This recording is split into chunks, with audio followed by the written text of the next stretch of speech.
Hello बच्चों, let's read the following question. In a particle accelerator, एक particle accelerator में an electron enters a region in which it accelerates uniformly in a straight line from a speed of 4.00 into 10 raised to power 5 meter per second to a speed of 6.00 into 10 raised to power 7 meter per second in a distance of 3 centimeter. For what time interval does the electron accelerate?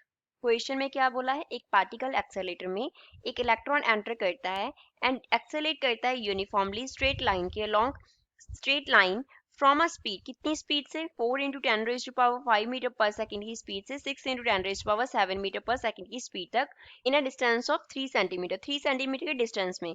For what time interval does the electron accelerate, electron कितने time interval के लिए accelerate किया, वो हमें time का value find out करना है. So first of all, we will talk about the key concept used in the question. इस question में क्या key concept use होगा. So हम इस question को solve करेंगे with the help of kinematic equations of motion. Equations of motion. तो कौन सी equations of motion हम इस पे apply करेंगे? First जो equation apply होगा that is v square minus u square is equals to 2as and second जो हम equation apply करेंगे that will be v is equals to u plus a into t. अब यहाँ पे हर term का meaning देख लेते हैं. स्मॉल v रिप्रेजेंट करता है फाइनल वेलोसिटी को. फाइनल वेलोसिटी कितना है? u क्या रिप्रेजेंट कर रहा है? इनिशियल वेलोसिटी को. इनिशियल वेलोसिटी को रिप्रेजेंट करता है. a क्या होता है? Acceleration. a denotes acceleration and s जो है वो रिप्रेजेंट करता है डिस्टेंस को. s represents distance. अब क्वेश्चन में हमें गिवन क्या है, गिवन जो वैल्यूज हैं वो लिखते हैं. पहले तो हमें फाइनल स्पीड जो है वो कितना गिवन है, 6 into 10 raise to power 7 metre per second given है.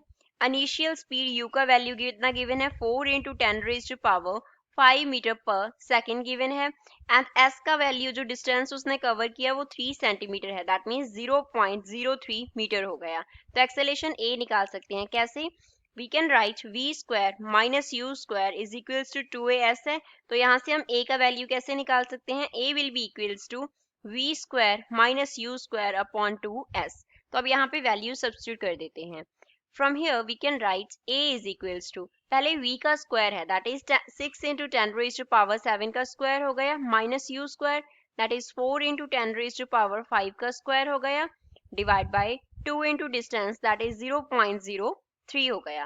तो अब इसको मल्टीप्लाई एंड डिवाइड करके एक्सेलेरेशन का वैल्यू हमारे पास कितना आ जाएगा, 5999733.33 into 10 raise to power 10 and units होंगे मीटर पर सेकेंड स्क्वायर. अब सेकेंड इक्वेशन यूज करके टाइम निकाल लेते हैं. सेकेंड इक्वेशन में हमने लिखा था v is equals to u plus a t. That means time t का अगर हमें वैल्यू निकालना हो तो ए टी को एक तरफ रख लिया, राइट साइड पे क्या लिख लिया, v माइनस यू लिख लिया. That means time t will be equals to v minus u upon a होगा. तो यहाँ पे वैल्यू सब्स्टिट्यूट कर दो. t will be equals to final velocity कितना है, 6 इंटू 10 रेज टू पावर 7 है. Initial velocity 4 into 10 raise to power 5 है. अपॉन में क्या आ गया, acceleration that is 5999733.33 into 10 raise to power 10 है. तो इसको सॉल्व करके हमारे पास टाइम t का जो वैल्यू है वो कितना आ जाएगा, it will be equals to 0.000099 multiply by 10 raise to power minus 5 होगा. तो इसको फर्दर हम क्या लिख सकते हैं, we can write t is equals to 9.9 multiply by 10 raise to power minus 10 and इसके यूनिट्स क्या होंगे, सेकेंड होंगे. So this is final answer for the given question. I hope you understood well. Thanks.